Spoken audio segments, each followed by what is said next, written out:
Thank you.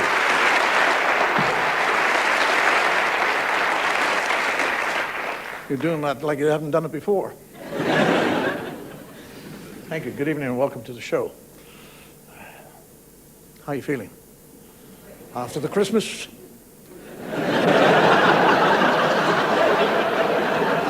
Tired, jaded, fat, flabby, full, flatulent?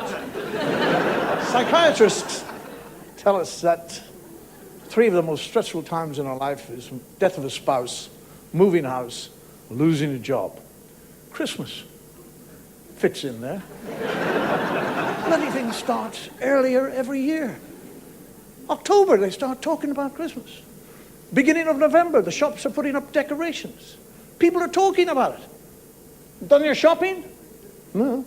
You only got 30 days left. 30 days, you could buy the bloody world in 30 days.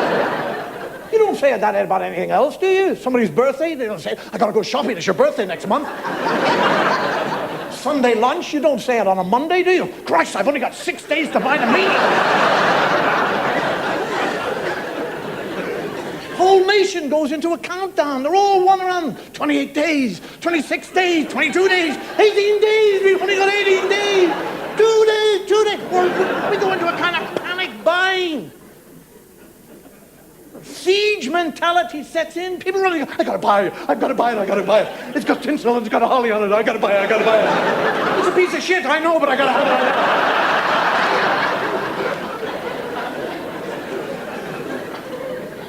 it. People muttering, you walk around with a list. We're all walking around with lists, muttering. I've gotta get it, I've gotta get it. I'm for Harry, and the son of a and Judith, yes, and Nelly, and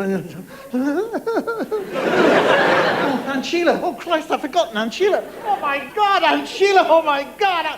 Oh, shit, she died last year. Oh, good.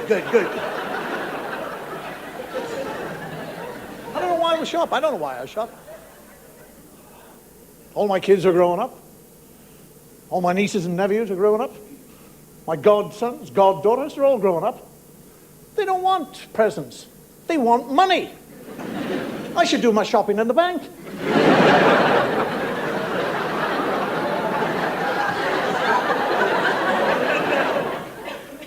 I found myself wandering in Oxford Street over the Christmas. Me and 1.5 million people. You've been up there at Christmas? Jammed, packed.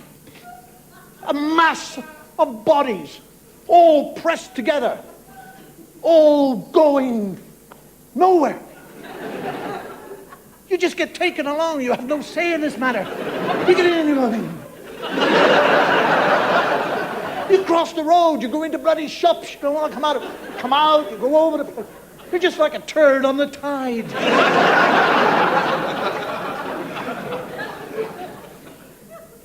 Get into a shop and there's always those announcements. Here is an announcement. They always say that before an announcement. Here is an announcement. We would like to inform customers that pickpockets are operating in the store. Shit, that's nice, isn't it? You always check, don't you? You hear that? Pickpockets, you go. It's the pickpockets that are making the announcements. They know where your wallet is.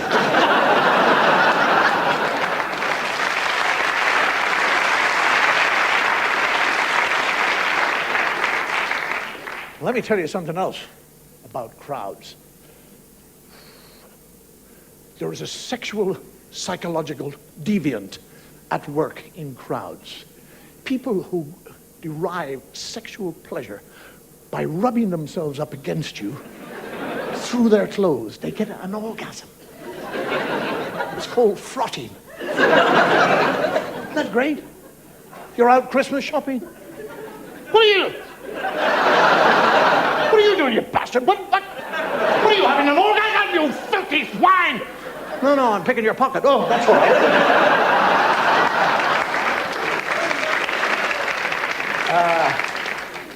The miracle of Christmas. Shit, let me tell you the miracle of Christmas. The miracle of Christmas is when your Christmas lights work.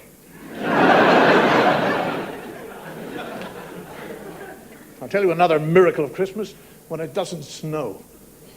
That's a miracle. People always think snow is romantic, little robins hopping around. It's a piece of crap. It's cold, it's wet, and it's freezing.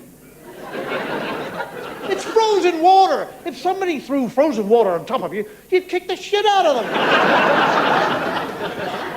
And it's dangerous. Slip on it, slide on it, cars skid. You walk down the road cautiously. Oh, yes. Oh. Yes, yes. For the older generation, it's totally treacherous. You're walking down and zoom, the geriatric goes by on a zipper frame.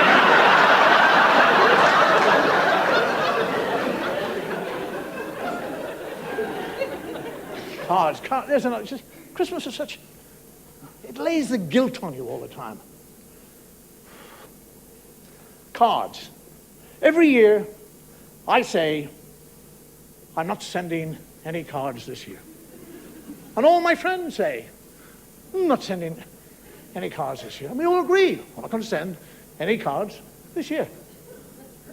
And then I'm sitting there, bloom, bloom, through the letterbox. Cards. And I think, you bastards.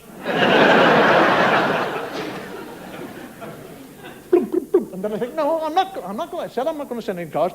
I'm going to stick by it. I'm not going to send any cards. Bloom, bloom, bloom, bloom. And then I think, oh, well, I'll only send cards to my friends. And then I think, well, if people don't get cards from me, they'll think I'm not their friend. So I think, oh, well, I'd better buy some cards. And then I think, what sort of cards shall I buy? I better buy charity cards. Then I get guilty about that. Which ones should I buy? Should I buy for the lame, crippled, the deaf, the old, the aged, the starving, the dogs, cats, donkeys? I buy them all. If I have hundreds of cards, I send hundreds of cards to people I don't even know. I go to the post office with my sack of cards. So does everybody else. Post offices. There's another. Jeez. That queue. It's not just a queue. It's a meandering, wandering body of people. I go in there and I think, where have I seen these people before? And I remember, it's Oxford Street. Post office, you can go in there as a young man, and by the time you get served, you can pick up your old age pension. And you wander, and I wander, and you get to the point where I'm near. I'm only 3 off. Then it's 2, and I'm getting all excited. 1, I'm nearly there. And just as I step up, this little old lady comes from nowhere. Let me tell you, little old ladies are crafty. Hello, young man. I wonder if you'd mind off, Lucy. I'm 89 years of age. And my womb has dropped twice. And it's Christmas. I wonder if you'd be good enough just to let me piss off.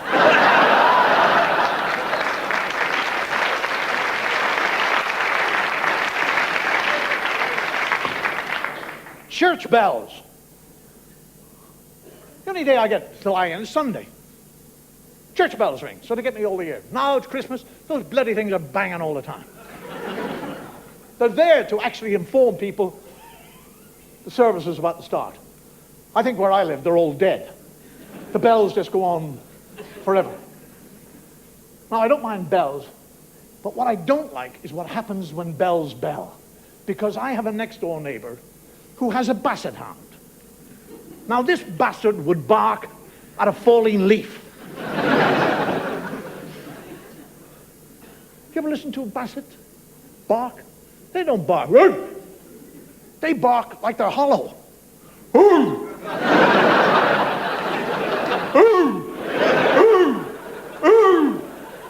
boom, boom, boom. And this bastard now has developed a howl as well.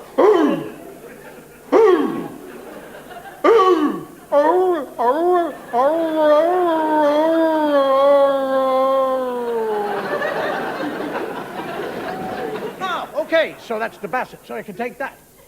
But he starts another little dog. There's a little dog across the road. Little terrier. And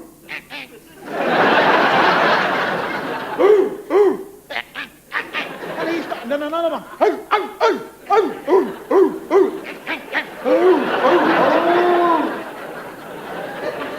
You're living in North London, you hear a dog barking. It's my lot that started it. That bark is spreading its way up the country. Sitting in Manchester, dog is barking. It's because this bastard Basset started barking when the bloody bells started banging. I don't mind dogs. I'm not a dog lover. If I had a dog, I'd call him Basket. Really drive him into total confusion. Basket, Basket! Walk, Basket! Basket, walk! Basket, sit, heel, beef, Basket!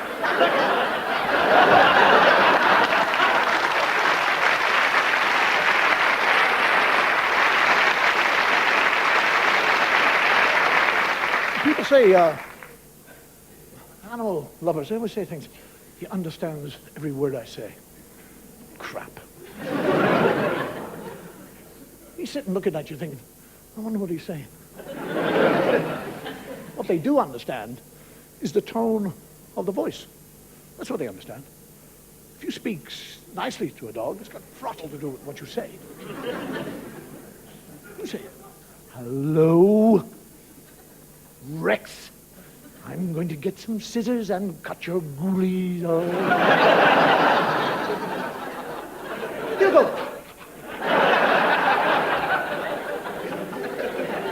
Ever see any of those Lassie movies? The Lassie movies? Not only does the dog understand what the person is saying, but the person understands what the dog is saying.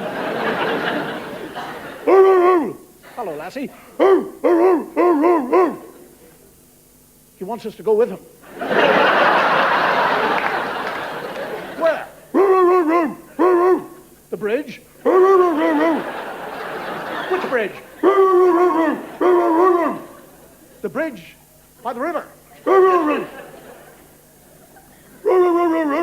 The old mine shaft. The shack by the old mine shaft. What's happening? My husband? With my secretary? What are they doing?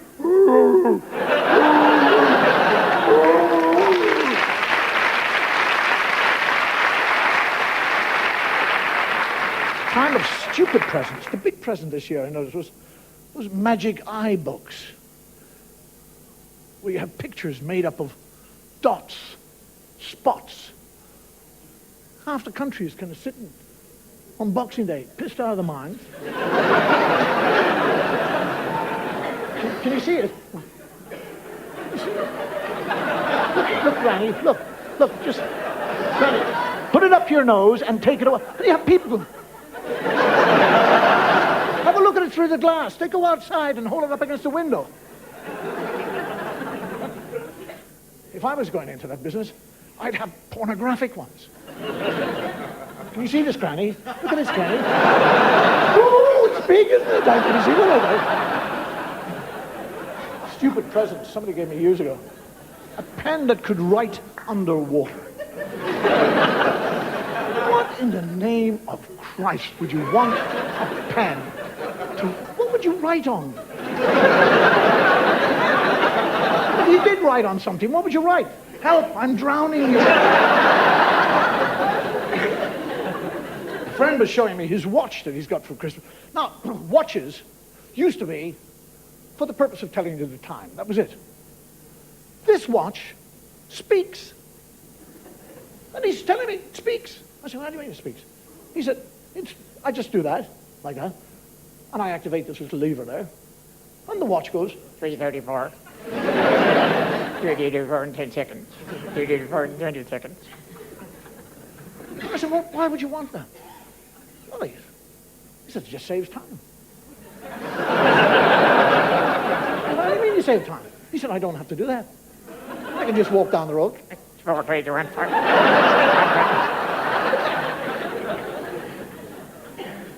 a memory bank, you can feed in information into it. And if you're worried about other people getting through to this information, you can make it secure. You make your watch secure.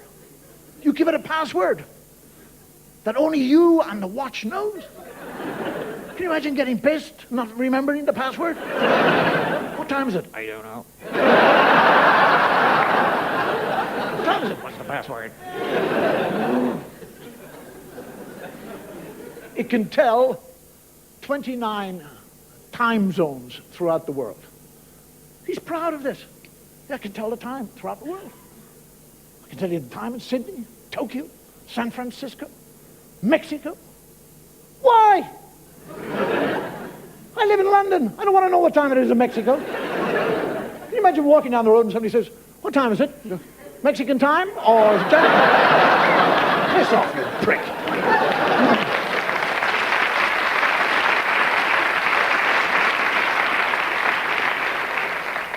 It's got a compass on it. Why would any normal person want a compass on your watch? You're walking up the road going, north by northwest, yes. It can tell you your blood pressure, your calorie count. Stopwatch. What normal person wants a stopwatch? What are you going to do? Run up the stairs and go, that took me 12 seconds. I'm just going to get out of bed now. 3 seconds. Just going to start shaving. 2 minutes and 40 seconds. Making love? Can you just time yourself just to see how long you take? I'm going to start making love now.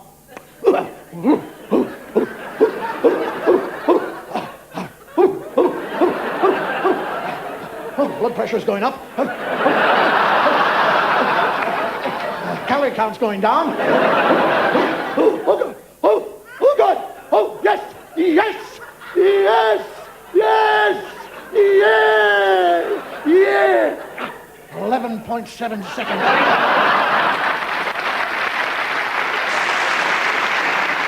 I'm a grandparent.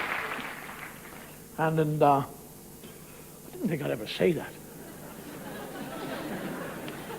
Been kind of wandering around looking for, I've got a grandson and granddaughter, looking for toys. The big toy for kids of his age is this Power Rangers.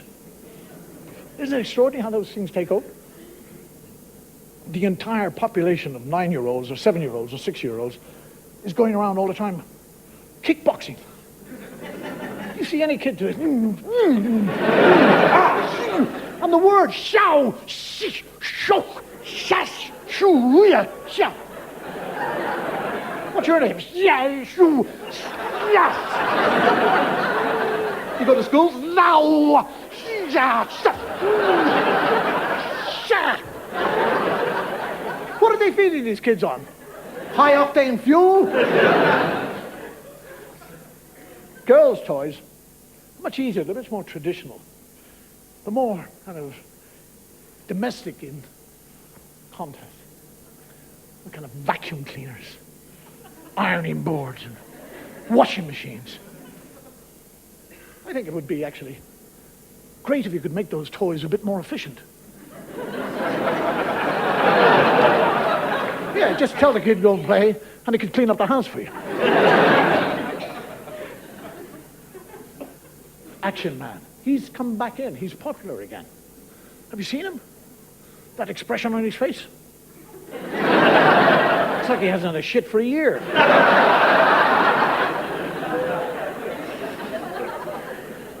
He does everything. Action Man. He is courageous. He's a skydiver. He's a knife thrower. Martial arts expert. Marksman. There is nothing he cannot do. He can't fucking dress himself.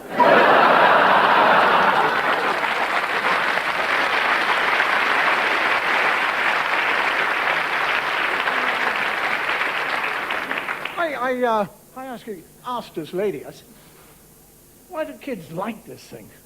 I mean, he's such a moron looking. And she said, well, actually, it's his equipment. He doesn't have any. I checked. He's just got a bulge there. That's sexism for you, isn't it? Real sexism. Girls' dolls, they gurgle, they cry, they have a heartbeat, a pulse, they walk, they talk, they defecate, they urinate. A male doll doesn't even have a dick. Adults always say, my childhood was different. Christmas in my day was totally different. They always say that. And as far as I was concerned, yes, it was. Because Christmas didn't last. Christmas basically was about 2.5 days. It was Christmas Eve, Christmas Day, Boxing Day, and then everybody went back to whatever they were doing. And it's that kind of feeling of Christmas. Presents weren't presents as such. We always got practical presents. People give you practical presents, like ties. You get a tie. Or hankies. Always got hankies with D on it. Little boxes of handkerchiefs. Tie pins. You get tie pins. Or a pencil box. Or a compass set. Or a bicycle puncture set. I got that for Christmas. A bicycle puncture set. Wonderful. A fountain pen. Great. You give a kid a fountain pen today, he's saying, stick it up your arse. I want a mobile phone, you arsehole. And we used to have, I don't know, I think they've gone out, those indoor fireworks. Remember indoor fireworks? No? Explain it to him, will you? Little things. The serpent, and you'd light it. The serpent. And you light it, and it would go, dog turd. They looked exactly like a dog turd. Mount Vesuvius. Dog turd. The Great Egyptian Pyramids. Great Egyptian dog turd. Hot air Zeppelin. Flying dog turd. I had a legion of aunts, or aunties, you say, who used to come to us on Christmas Day. I had a real, and these were real aunties. These were what aunties were about. I had an Aunt Sissy, and an Aunt Ivy, and an Aunt Nora, and an Aunt Eileen, and an Aunt Alice, and an Aunt Nellie. Good auntie names, aren't they? I mean, what are the kids today? Kylie? You couldn't. Aunt Kylie. Tracy. Aunt Tracy. Cindy. Oh, auntie. Well, I'm a good Flo's and Ivies and Nellies. And they smelled like aunties. Like all aunties should smell. They smelled of lavender, rose water, mothballs, sherry. Jesus, the rose on the piss, the whole lot.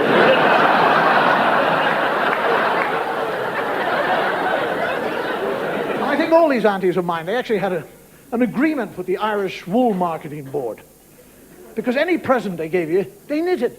They were just an industry on their own. They just knitted all the time. And they never knitted anything that fitted. They always knitted something that you'd grow into. Trouble is, by the time you grew into it, you'd worn it out. All sorts.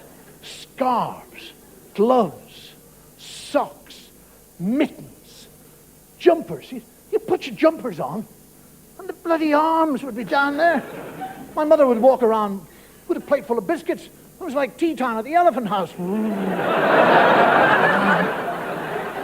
One of these, believe me, one of these aunts knitted me a pair of swimming trunks. Which was fine until you went into the water. Come out of the water, it looks like you got a lead weight hanging out of your cloak.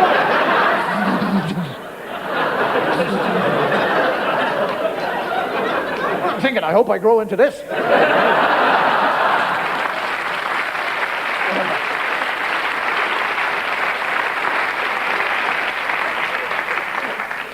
6 or 7 years of age, I used to go up to into my little room, and I'd put on my balaclava helmet, and I'd put on my mittens, On my long socks, I'd pull up and put elastic bands around them. And then I'd put my big jumper on. And then I'd pull my swimming trunks over the top. I was Captain Wool! Captain Wool strikes again! What are you doing up there, David? Nothing. You're doing something! Whatever it is you're doing, don't do it! Go to bed! Captain Wool. Go to bed and turn the light off. I don't want to turn the light off. Don't make me turn the light off. And don't suck your thumb. Makes all those wools sticky and sucky.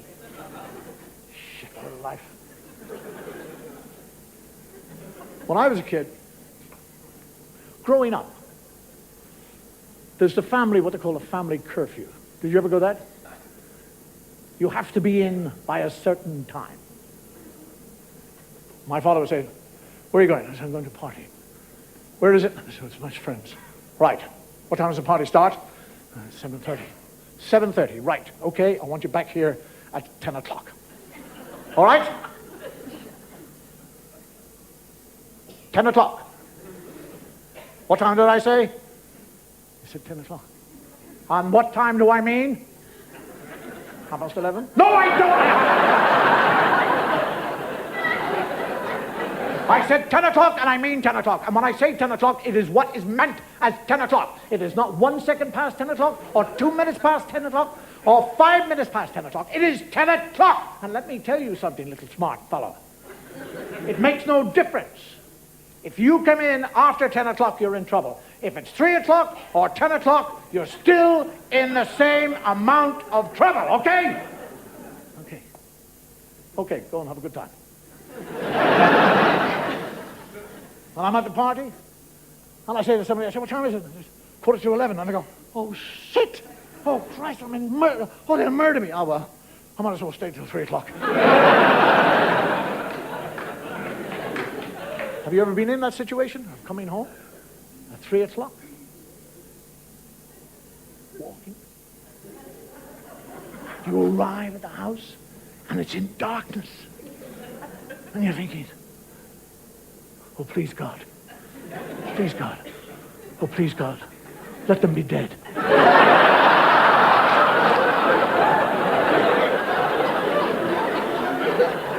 Isn't it extraordinary how inanimate objects will start to betray you? You're walking on the gravel. It doesn't normally make a sound. You're walking up.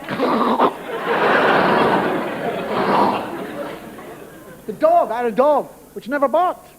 All he did was sleep and fart. Tuppy, this best friend of mine, Tuppy. Oh, what the... Shut up, for Christ's sake! The door, which never made a sound, now...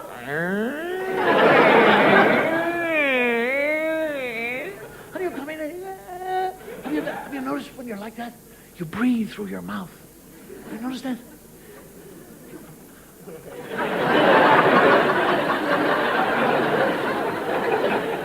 You're coming in.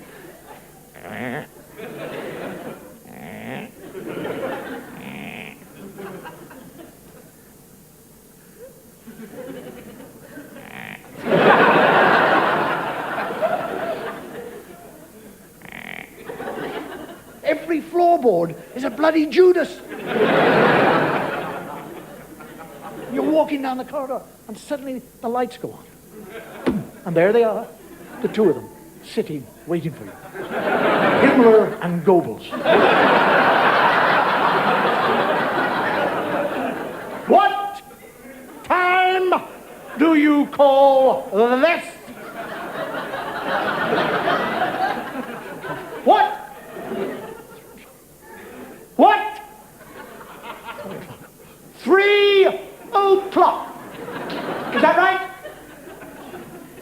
It's 3 o'clock, is it? What time do you call that?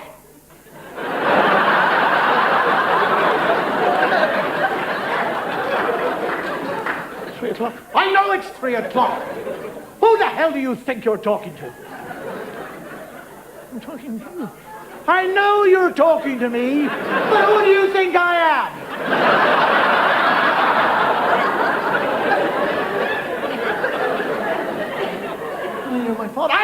your father. You're a real little smart ass, aren't you? When do you think we were born, huh?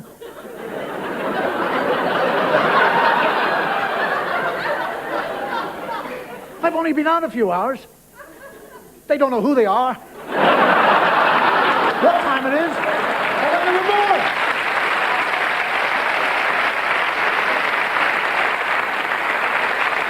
That is all. That wonderful contradiction. Look at your mother. Look at your mother.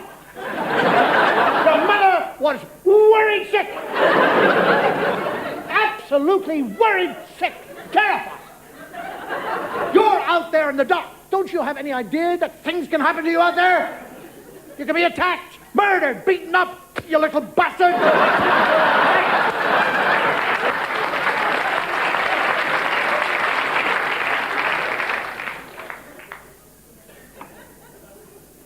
It's all confusing. Some of the most confusing moments in my life was when I started living. About 4 years of age or something like that. Christmas, my mother took me to the local chapel to have a look at the stable that they'd built in the chapel. The manger. The nativity. I'm looking at it. And you're filled with questions. Who's the fellow with the wings? What? Who's the big fellow with the wings? That's Gabriel. Has he really got wings? Yes, of course he's got wings. Who's that baby? That's baby Jesus. That's baby Jesus. Baby Jesus have a mummy. Of course he had a mummy. That's his mummy over there. That's Mary. Mary is Jesus' mummy. Did he have a daddy? Of course he had a daddy. God is his daddy. Is that God there? No, that's Joseph. Shut up.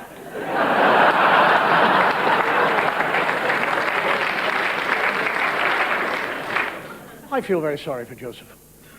I mean, he's a soft brain fellow, isn't he? Couldn't even book the hotel for the bloody... Couldn't even manage to do that. And she never said a word. She's such a long-suffering lady. She never said, Joseph, can't you do anything? Do I have to do everything for myself?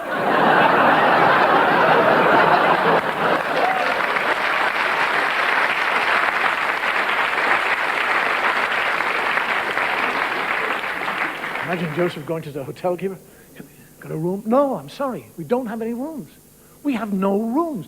There's a census going on. The place is packed. The town is packed. I don't even have a cupboard. There's nothing doing at all. And Joseph said, well, look, she's pregnant. And the hotel keeper said, I know, but that's got nothing to do with me. And Joseph said, it's nothing to do with me. The hotel keeper said, look, I have a stable. Stable. Go around the back. There's a stable there. And Mary never said a word. A stable. She's going to have her child in a stable. Is there a woman in the world would do that and have something to say about it? Look at this place. It's dirty, damp, cold. It's a stable. There's horse shit on the ground. Cow shit, sheep shit, chicken shit. It's a shit house. She didn't say any of that. She just had a baby. And then all hell broke loose. Christ, the sky lit up. Shooting stars. Angels of every shape, size, wandering around. Gabriel with his horn. Harps, bells, celestial choirs. What about those poor bastards in the hotel who booked in?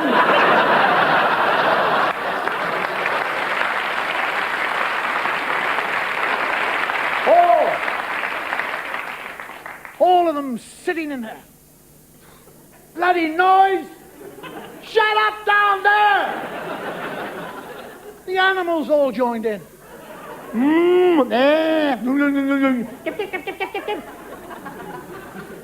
Imagine the hotel owner coming on and said, listen, I said you could have the stable.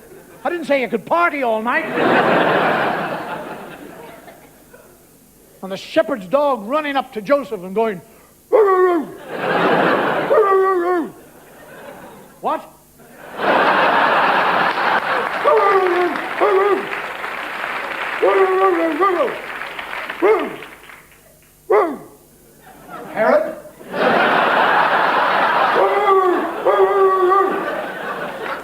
Egypt. Immediately. We've got to go to Egypt. Why? The dog said so.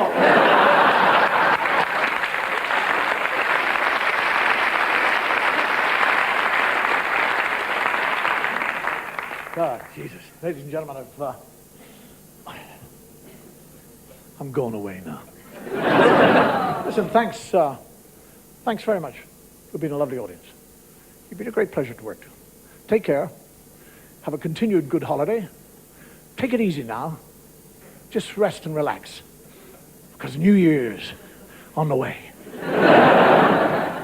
Good night. May your God go with you.